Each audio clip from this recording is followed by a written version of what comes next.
Hai sahabat Sinar Medik, bertemu lagi dengan saya Dr. David. Ada karyawan minimarket dengan keadaan pingsan dibawa ke klinik oleh teman-temannya. Setelah tersadar, pasien mengaku tidak bisa menahan nyeri akibat menstruasi hari pertamanya sehingga sampai pingsan saat kerja. Apakah nyeri head itu berbahaya? Lalu bagaimana cara menghindari dan mengobatinya? Mari kita bahas bersama.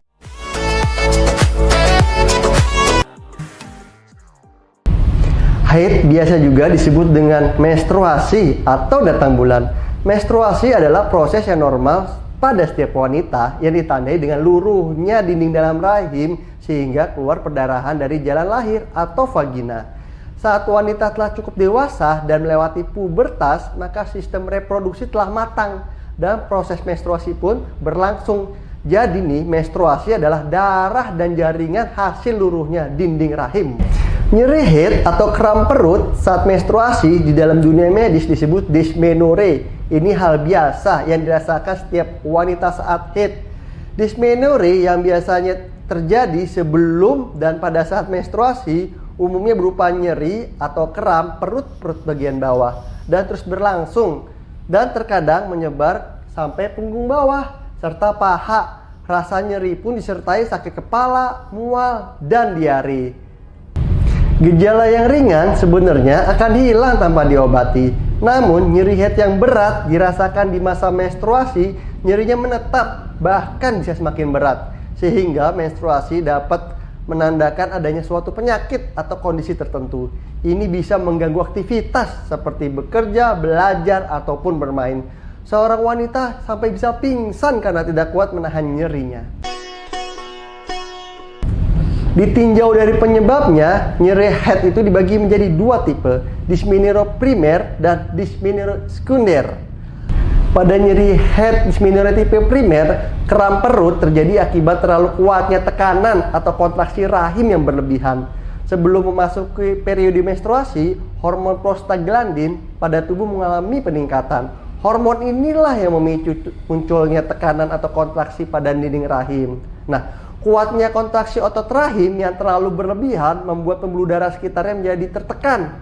Ini yang mengakibatkan suplai oksigen ke rahim terhambat. Rendahnya suplai oksigen inilah yang menyebabkan nyeri dan rasa sakit sebelum atau ketika haid berlangsung. Faktor resiko yang mengakibatkan terjadinya dysmenorrhea primer: 1. Perempuan muda dengan usia di bawah 30 tahun. 2. Perempuan yang memulai menstruasinya lebih dini, biasanya pada usia di bawah 11 tahun. 3. Biasanya mengalami perdarahan yang hebat saat menstruasi. 4. Biasanya mengalami perdarahan menstruasi yang tidak teratur. 5. Memiliki riwayat keluarga dengan kram menstruasi atau genetik. 6. Memiliki berat badan yang tidak ideal, kegemukan atau terlalu kurus. 7. Kebiasaan merokok dan minum alkohol terlalu banyak. Sementara pada dysmenorrhea sekunder, nyeri perut pada bagian bawah terjadi karena organ reproduksi wanita yang bermasalah, sehingga penyebabnya pun beragam tergantung penyakitnya. Nyeri head dysmenorrhea sekunder mungkin terjadi karena menderita penyakit-penyakit tertentu. Misalnya, endometriosis adalah kondisi medis di mana sel-sel dari lapisan rahim yang mirip endometrium tumbuh di bagian organ lain. Selain di rahim, biasanya tumbuh di tubuh Fallopi, saluran indung telur ke rahim, ovarium, indung telurnya, kandung kemih, dan jaringan lain yang melapisi panggul. Pada kondisi yang lebih parah, sel-sel ini juga timbul bisa di usus, hati, paru, bahkan di otak. Fibroid rahim. Fibroid adalah tumor non kanker yang ada di dinding rahim. Adanya fibroid rahim dapat mengganggu proses menstruasi, di mana otot rahim harus bekerja lebih ekstra atau lebih kuat karena adanya fibroid. Fibroid memberi tekanan pada kontraksi rahim yang berusaha mengeluarkan gumpalan darah. Akibat perdarahan head lebih banyak dan nyerinya pun pasti semakin parah. Radang panggul, infeksi pada organ reproduksi wanita ini biasanya disebabkan oleh penyakit menular seksual yang tidak diobati. Adanya peradangan di lokasi tersebut memicu produksi prostaglandin yang berlebihan, sehingga nyeri head pun pasti akan semakin berasa. Adenomiosis, kondisi medis ini terbilang cukup langka, di mana jaringan yang harusnya melapisi rahim tumbuh di otot dinding rahimnya. Penyebab nyeri head ini dapat menyebabkan perdarahan menstruasi yang berat sehingga lebih lama dari biasanya. Stenosis cervix. Kondisi ini seharusnya jarang terjadi. Akan tetapi pada beberapa wanita memiliki stenosis cervix atau leher rahimnya menyempit bahkan tertutup sehingga menghambat aliran menstruasi dan mengakibatkan peningkatan tekanan yang menyakitkan di dalam rahim ketika head terjadi. Untuk mengetahui berbagai kondisi yang dijelaskan tadi, Anda harus pergi untuk memeriksakan ke dokter. Dokter akan melakukan beberapa pemeriksaan dan mungkin akan melakukan pemindaian ke dalam organ perempuan tadi seperti USG, CT scan, atau MRI. Menghilangkan nyeri head tanpa obat. Saat merasakan nyeri head yang tidak tertahankan, tidak sedikit wanita yang membutuhkan obat untuk meredakannya. Selain obat-obatan, sebenarnya masih banyak perawatan rumahan yang bisa dilakukan. Berikut ini perawatan rumahan yang mampu meringankan nyeri head. Menerapkan panas. Menerapkan panas ke area perut mampu meredakan nyeri yang kamu rasakan. Kamu bisa mengisi air hangat ke dalam botol atau bantal pemanas untuk ditempelkan ke bagian perut. Panas yang dihantarkan ke perut dapat mengendurkan otot dan meredamkan kram. Selain itu, panas membantu otot rahim dan organ sekitarnya rileks, yang otomatis meredakan kramnya. Kamu juga dapat menempatkan bantal pemanas atau botol pemanas tadi di punggung belakang untuk menghilangkan sakit punggungnya. Cara lainnya, kamu bisa berendam dalam air hangat yang membantu mengendurkan otot-otot di perut, punggung, dan kaki. Olahraga ringan.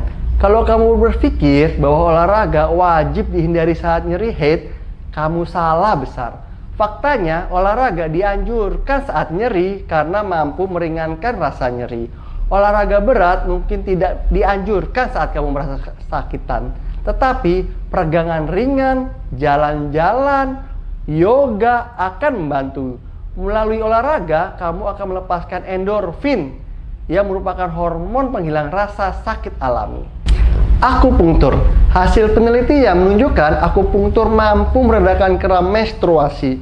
Selain dapat mendorong pelepasan endorfin, akupunktur ini mengurangi peradangan dan membantu wanita lebih rileks. Pijat. Mendapatkan pijatan lembut di area atas perut dapat juga merilekskan otot-otot panggul, mengurangi kram. Sebelum memijat, kamu bisa mengoleskan minyak pijat, body lotion, atau minyak kelapa ke kulit agar lebih mudah. Mengubah pola makan. Melakukan beberapa perubahan dalam pola makan dapat mengurangi kram saat menstruasi. Mengkonsumsi makanan kaya asam lemak omega 3, buah-buahan, sayuran, kacang-kacangan, protein tanpa lemak, dan biji-bijian membantu tubuh tetap sehat. Menghindari makanan tertentu saat menstruasi. Sebaiknya wanita menghindari makanan yang menyebabkan kembung dan retensi air. Beberapa makanan penyebab terbesarnya kondisi tersebut: makanan berlemak, alkohol, minuman bersoda, kafein, makanan asin. Kurangi atau hentikan makanan ini dapat membantu meredakan kram dan mengurangi ketegangan saat mengalami nyeri head. Sebagai gantilah, cobalah minum air jahe atau air mint yang menenangkan. Air panas diberi perasan rasa lemon. Jika Anda membuahkan rasa manis, lebih baik dari buah ya. Konsumsi kunyit. Kunyit diyakini ampuh merasakan rasa nyeri berupa kram perut. Karena kandungan kurkuminnya bisa menghambat produksi prostaglandin yang berlebihan di dalam rahim. Namun konsumsi kunyit atau olahan kunyit terlalu banyak, hati-hati beresiko kena sakit mah atau nyeri perut. Konsumsi banyak air. Kedengarannya mungkin aneh, tetapi minum air yang banyak membuat tubuh kita tidak kekurangan air dan membantu menghindari rasa kembung yang menyakitkan selama menstruasi. Air hangat biasanya lebih baik untuk mengatasi kram karena cairan panas meningkatkan aliran darah ke tubuh dan dapat mengendurkan otot yang kram. Anda juga bisa makan makanan yang berbahan dasar air untuk meningkatkan hidrasinya, seperti semangka, mentimun, selada, seledri, termasuk stroberi. Apabila rasa nyeri head sudah tidak bisa ditangani sendiri dengan berbagai cara tersebut, malah semakin hebat, sebaiknya Anda segera konsultasi ke dokter obgyn atau dokter spesialis kebidanan dan kandungan agar lebih spesifik apa penyebabnya dari sakitnya head tersebut. Sahabat Sinar Medik, agar terhindar dari nyeri head dan kram perut, lakukan pola hidup dan makan yang sehat agar kita dapat melakukan aktivitas yang nyaman dan maksimal. Apabila ada pertanyaan, silakan tulis di kolom komentar di bawah ini atau WA Klinik Sinar Medik. Terima kasih. Dah.